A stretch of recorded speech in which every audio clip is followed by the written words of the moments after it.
ये आकाशवाणी रायपुर है। छत्तीसगढ़ी समाचार बुलेटिन के संग संगीता यादव के जय जोहार। आज के प्रमुख समाचार। कोरोना कंटेनमेंट जोन ले बाहिर गतिविधि शुरू करे बर अनलॉक 2 के नवा दिशा निर्देश आज ले लागू हो गए हैं। प्रदेश के सरकारी कर्मचारी अधिकारी मन ह आज वार्षिक वेतन बढ़ोतरी करे के संगे संग अपन कतकोन मांग ल लेके विरोध प्रदर्शन करिन। और राजनांदगांव जिला में पुलिस हा मुठभेड़ के दौरान एक जिन माओवादी ला गिरफ्तार करे है। उहे दंतेवाड़ा जिला में 18 माओवादी मन हा पुलिस के आगू आत्मसमर्पण करिन। अब समाचार विस्तार ले। कोविड कंटेनमेंट जोन ले बाहिर गतिविधि शुरू करे बर अनलॉक 2 के नवा दिशा निर्देश आज ले लागू हो गए हैं। निर्देश में कहे गए है कि कोरोना नियंत्रण क्षेत्र में लॉकडाउन 31 जुलाई तक कड़ाई ले लागू करे जाही। अनलॉक 2 नवा दिशा निर्देश में मेट्रो रेल सेवा, सिनेमा हॉल, जिम, मनोरंजन पार्क, बार, ऑडिटोरियम, असेंबली हॉल और ऐसने कई ठिन जगह के खुले के अनुमति नहीं दे गए है। दिशा निर्देश में रतिया कर्फ्यू के बेरा में ढील दे गए है और अब कर्फ्यू रतिया 10 बजे ले भिनिया 5 बजे तक लागू रही। उन्हें सामाजिक, राजनीतिक, मनोरंजन, खेलकूद, शैक्षिक, सांस्कृतिक, धार्मिक और ज्यादा भीड़भाड़ वाले दूसर आयोजन के अनुमति घलो नहीं होही। संक्रमण क्षेत्र के बाहर के क्षेत्र मन में जम्मो सबो काम करे जा सकी। स्कूल, कॉलेज और कोचिंग संस्थान मन ला जुलाई महीना में घलो बंद राखे के निर्णय ले गए है।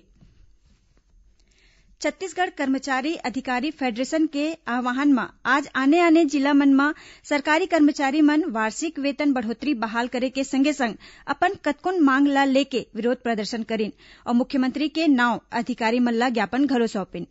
महासमुंद के तृतीय वर्ग सरकारी कर्मचारी संघ विरोध प्रदर्शन के बाद डिप्टी कलेक्टर ला अपन मांग के संबंध में एक ठिन ज्ञापन दिन। उन्हें धमतरी में कलेक्ट्रेट कार्यालय के तीर कर्मचारी मन हा प्रदर्शन करिन।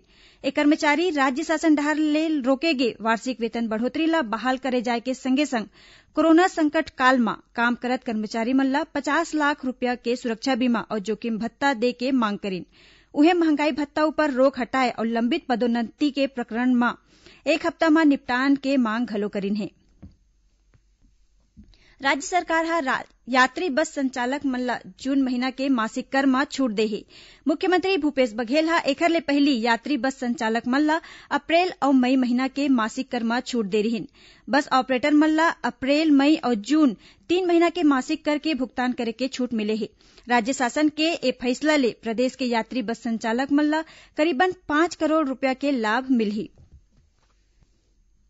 भारतीय जनता पार्टी के राष्ट्रीय महामंत्री और सांसद डॉक्टर सरोज पांडे प्रधानमंत्री नरेंद्र मोदी डहर ले प्रधानमंत्री गरीब कल्याण अन्न योजना के विस्तार नवंबर महीना तक करे जाए के स्वागत करिन है।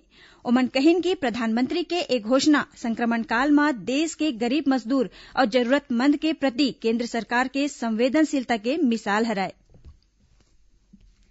स्थानीय पर्यटन ला बढ़ावा देबर प्रदेश के प्रमुख बांध और नदी मन में वाटर स्पोर्ट्स, कैफेटेरिया समेत आने सुविधा विकसित करे जाही। संगे संग स्थानीय युवा मन ला पर्यटन ले जोड़े बर इस सत्र ले नवा रायपुर स्थित होटल मैनेजमेंट संस्थान में पाठ्यक्रम शुरू करे जाही। इस संबंध में पर्यटन मंत्री ताम्रध्वज साहू आज छत्तीसगढ़ पर्यटन मंडल के संचालक मंडल के बैठका लेन।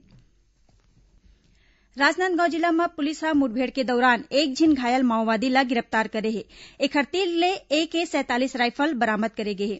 अतिरिक्त पुलिस अधीक्षक GN बघेल घटना के पुष्टि करत बताइन कि जिला के जोब पुलिस चौकी के कटेमा के जंगल में पाछू रथिया पुलिस और माओवादी के बीच मुठभेड़ होइस। ए मुठभेड़ में गंभीर रूप ले घायल एक झिन माओवादी ला मौकच में गिरफ्तार करे गिस, जेला इलाज बर राजनांदगांव जिला अस्पताल में भर्ती कराए गए है। ए माओवादी के पहचान दर्रेकसा PVC प्लाटून कमांडर डेविड के रूप में होए है। पुलिस घटनास्थल ले दैनिक उपयोग के सामान घलो बरामद करे है। यही बीच दंतेवाड़ा जिला में पुलिस डहर ले चलाए जात घर वापसी अभियान ले प्रभावित होके 4 इनामी माओवादी समेत 18 माओवादी मन आत्मसमर्पण कर दे है। ए माओवादी मन भांसी क्षेत्र में कलेक्टर दीपक सोनी और पुलिस अधीक्षक अभिषेक पल्लव के आगू आत्मसमर्पण करेन। छत्तीसगढ़ी समाचार बुलेटिन आप मन आकाशवाणी रायपुर ले सुनत हव। छत्तीसगढ़ के खबर ले है आपकी वास्ता और खबर के विश्वसनीयता ले है हमर वास्ता। आकाशवाणी समाचार रायपुर के प्रादेशिक समाचार बुलेटिन के संगे संग हमार समसामयिक कार्यक्रम आप रेडियो के संग अपन मोबाइल में घलो सुन सकत हव। आकाशवाणी समाचार फेसबुक, ट्विटर और यूट्यूब में घलो हावय। हमार फेसबुक पेज हरे Chhattisgarh news on AIR, Twitter handle CGAIR news और हमार यूट्यूब चैनल हरे छत्तीसगढ़ AIR न्यूज। तो अब रेडियो के संगे संग आपके मोबाइल के माध्यम ले हम आप तक पहुंचत हन।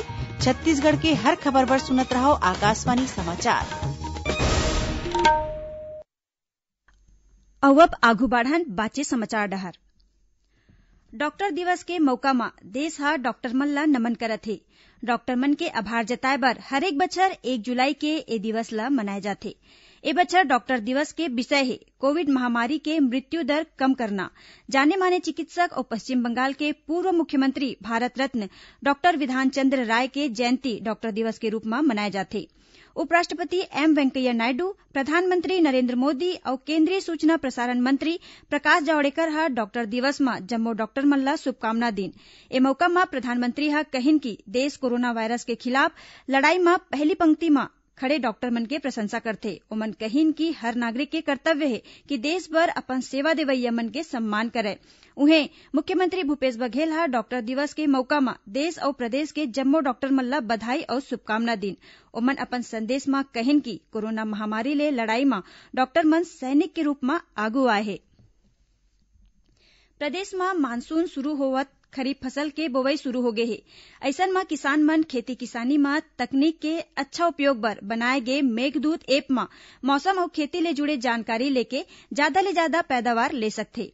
छत्तीसगढ़ राज्य बीज कृषि विकास निगम और इंदिरा गांधी कृषि विश्वविद्यालय रायपुर म उत्कृष्ट किस्म के बीज देवाए गे हे, जौन म कीट और फसली बीमारी ले लड़े के क्षमता हे।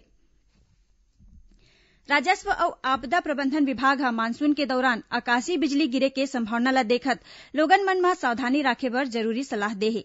विभाग ह कहिन हे कि आकाशीय बिजली गिरे के घटना के बेरा कहूं घर म हो तब पानी के नल, फ्रिज, टेलीफोन ल झन छुआ और ओखर ले दुरिया रहो। संगे संग बिजली के चलैया यंत्र और उपकरण ल बंद कर देव। कहूं गाड़ी, साइकिल और नाव म बैठे हो त तुरते उतर के सुरक्षित जगह म चल देना चाही। खेत म काम करइया मनखे हे अउ ओमन ल सुरक्षित स्थान नहीं दिखत हे त जिहां हे उहें रहय और हो सके त गोड़ के नीचे म सूखा जिनिस जैसे लकड़ी, प्लास्टिक, बोरा या सूखा पत्ता ल रख लेवय। धमतरी जिला के शहरी क्षेत्र में आज ले पौधारोपण अभियान शुरू हो गए हे। कलेक्टर जयप्रकाश मौर्य और महापौर विजय देवांगन ह कॉलेज ग्राउंड और स्टेडियम परिसर में पौधा लगा के ए अभियान के शुरुआत करिन। खबर के मुताबिक जिला प्रशासन डहर ले ए मानसून में धमतरी शहर में करीबन 10,000 पौधा लगाए के लक्ष्य राखे गे हे। उहें हरियर छत्तीसगढ़ योजना के तहत काली मुंगेली में पौधारोपण कार्यक्रम के आयोजन करे जाही। एकर आयोजन जिला मुख्यालय स्थित डॉक्टर श्यामा प्रसाद मुखर्जी स्टेडियम में करे जाही, जिहां कलेक्टर और जनप्रतिनिधि मन के मौजूदगी में आने आने प्रजाति के छायादार और फलदार पौधा लगाए जाही। बिलासपुर जिला के कानन पिंडारी चिड़ियाघर आज ले पर्यटक मन बर खोल दे गे हे। पर्यटक बिहनिया 9 बजे ले संझा 5 बजे तक ए चिड़ियाघर ला देख सकत हे। ए दौरान 10 साल ले कम और 65 साल ले ज्यादा उम्र के पर्यटक और गर्भवती माई लोगिन मन ला प्रवेश नहीं दे जाही। सबो पर्यटक मन बर मास्क लगाना जरूरी कर दे गे हे। संगे संग ओमन ला सोशल डिस्टेंसिंग के पालन करत थर्मल स्क्रीनिंग और सैनिटाइजेशन के प्रक्रिया ले गुजरे ल पड़ी। पर्यटक मन बर सफारी गाड़ी उपलब्ध नहीं कराए जाही। आखिर में प्रमुख समाचार एक घौं फेर। कोरोना कंटेनमेंट जोन ले बाहिर गतिविधि शुरू करे बर अनलॉक 2 के नवा दिशा निर्देश आज ले लागू हो गए हे। प्रदेश के सरकारी कर्मचारी अधिकारी मन ह आज वार्षिक वेतन बढ़ोतरी करे के संगे संग अपन कतकोन मांग ल लेके विरोध प्रदर्शन करिन।